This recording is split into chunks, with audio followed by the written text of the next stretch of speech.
Hello there! This is LEGO Dynasty, and today I'm bringing you guys my review of the LEGO Star Wars Tantive 4 Midiscale. It is set number 75376, comes with 654 pieces, and is rated ages 18 and up. Now this set retails in the United States for $79.99, and in Canada for $99.99. Now without further ado, let's kick off this review, starting with the box. Take a look at the box of the Tantive 4. Of course, you can see it is on the 18 plus style box art, which is obviously very consistent, being on the black box art with a light emanating from the background. This one's a light bluish, sort of white hue. Of course, being a part of the 25 years of LEGO Star Wars, you have the special logo there, and it also has the Centennial box art, which looks very nice. Flipping the box around, you can see another angle of the ship, including an image of it from A New Hope, which looks pretty cool, though it's an interesting angle since you really can't see most of the ship from the angle they chose, but I guess they didn't want to put it at the other angle when, you'll see the Star Destroyer, which isn't included, so I'm guessing that's why they chose that image, but it's still kind of funny just how it's such a small box or image of the vehicle itself compared to what we normally see.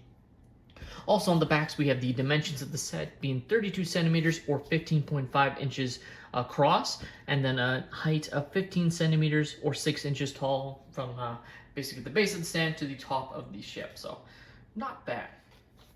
Quickly take a look at the manual. As you can see, very general manual. It does have the somewhat, I believe this is still a rendered image, but it's a nicer image on these 18 plus manuals. I still personally preferred when it was just the printed manuals, or printed box art on these manuals. I thought it looked better. Doesn't take away anything from the building experience though, as it's your standard building experience. Being the 18 plus set, it does actually have some nice imagery and like model designs of the actual ship, how they filmed it in A New Hope, and just some information of why they chose to make the set. So that's pretty nice. And that's basically it when it comes to the manual.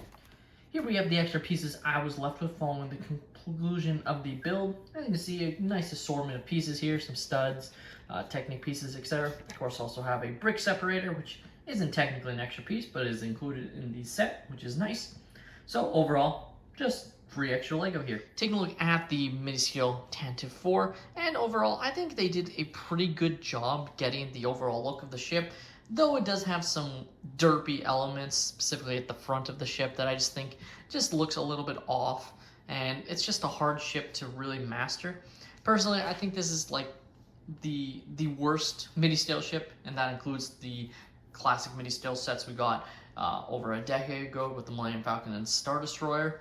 I just don't think this set really truly captures the look like the other sets I've done, especially when you look at how well they did the Invisible Hand, which I just think is an absolutely outstanding model, especially since we won't ever get that set as a play set.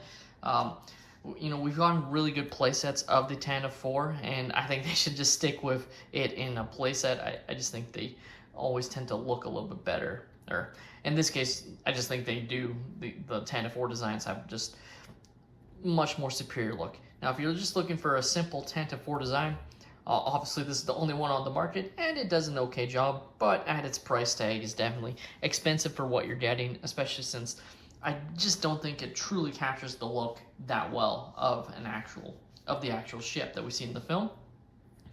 Now, when it comes to the actual, some of the nice part usage, you do have some nice pieces here, which I should mention are stickers, but definitely are necessary to add detail to the ship and definitely help it. Though, obviously, always gonna wish that these were actually printed elements. It just feels like it should have been printed. And the fact of the matter is, you can sort of see one of the issues and why people like me complain about stickers is situations like this where the white that they print on is just a slightly different shade. Not sure if it's coming off on camera, but in person it's very visible, where it's just visibly a different color, and that just makes it not look that great. Now, taking a look at the cockpit piece, we have this piece here that is also a sticker, and it will be stickers on both sides. Definitely nice to add the detail, though it would have been nice if it was stickers, though I think it just is a factor of the piece they put it on, that, being that red. Obviously, we saw what happened with Commander Fox and printing white or red on white, etc. Like, it just, for whatever reason, LEGO has issues printing those colors on each other. Take a look at the stand. We have the nice printed plaque here, which is awesome. LEGO Star Wars Tantive 4 looks awesome. And we also are given another one of these 25 years of LEGO Star Wars printed bricks, which are definitely nice, don't get me wrong, but so many of them. And like, just in general, you know, with the way these stands have been designed, it really feels like they could have included minifigures in these sets, starting with, you know, the Super Star Destroyer, and now going to the Tantive 4, Invisible Hand, and Millennium Falcon. It really feels like, with the way they designed the stand, it's like they were planning to do a minifigure and then decided not to. Maybe I'm wrong, maybe they always weren't, but you get these vent pieces that perfectly cover up the spots here that could place either a minifigure or a display plaque, and feels like that was their original intention, but they decided that, you know, people are just going to buy the sets anyways, so they didn't include it, and we're left with these vent pieces if you want, or of course the printed plaque. But again, it feels weird when you just have one on one side and then it's just the vent piece on the other. It's not a super big deal, but like I said, it just feels like there was meant to be something more significant on the other side. But what's nice about these vent pieces is you can just attach it to the printed plaque here, so you don't lose the piece or have to place it on the ship, for example, to make sure you don't lose it. Now, this set is a little bit harder than some of the other sets to take off the stand.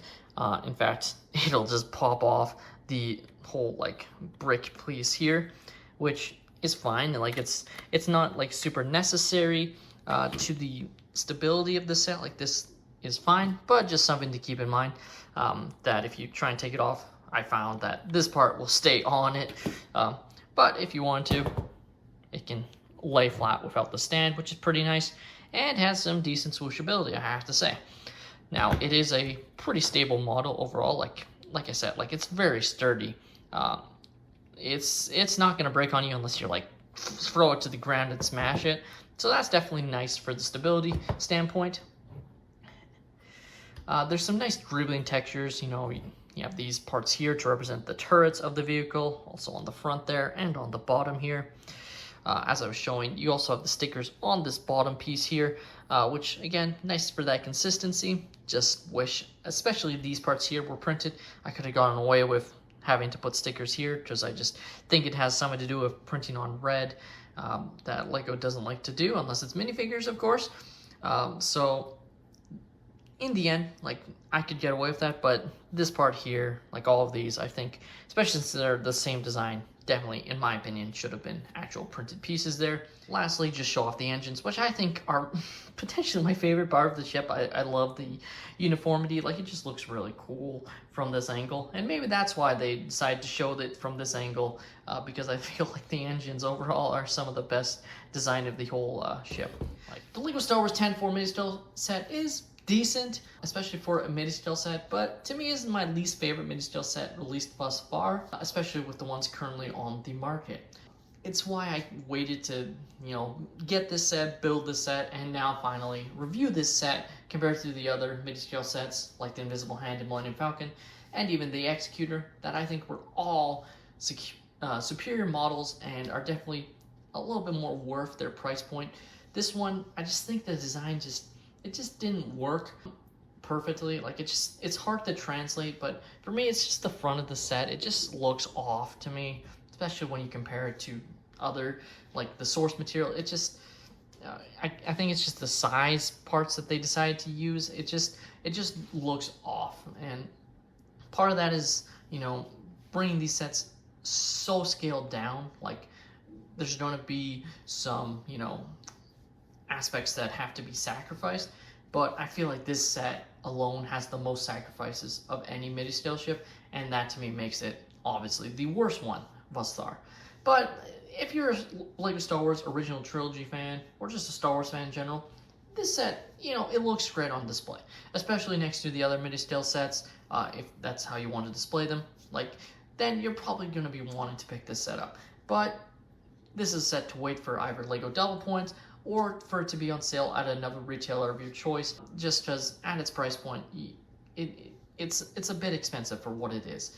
And, you know, all the Midiscale sets, in my opinion, should have included one minifigure to display alongside it. In this case, I think we should have got either, could have just been Princess Leia, could have been Captain Antilles, you know, could have even been Bail Organa and made it a Revenge of the Sith set. You know, that to me wasn't super important what figure, but just in general, you know, the way the stands have been designed really feels like they were meant to have figures, and feels like, you know, they should have done that and included one figure in all of these sets. And this one is the most egregious in my opinion, just because it's the worst one. Not that it's a terrible Lego set, it just, I feel like this set definitely was needing something else included.